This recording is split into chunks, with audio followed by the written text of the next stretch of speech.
Good day everyone. I present my low fidelity in Figma and I choose the website's online shopping apps. We move to login. We'll go to login and once we're logged in, we'll see the email and we'll put the email there.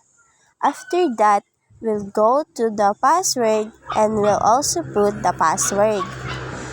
After that, we'll click login to go home.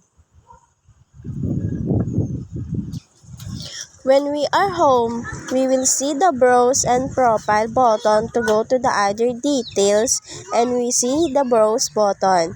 We click on it and go to the browse. And when we are in the browse, we will see the choose or show item 1, item 2, item 3. We will also see our selection. We will click on item 1 to go to the item details. And then we are in item detail, we will see the item title and item description.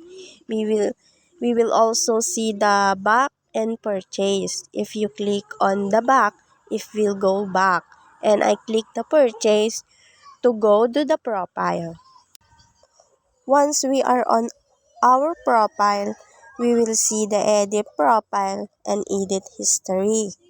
And when we are done, we can click log out to finish what we started while shopping.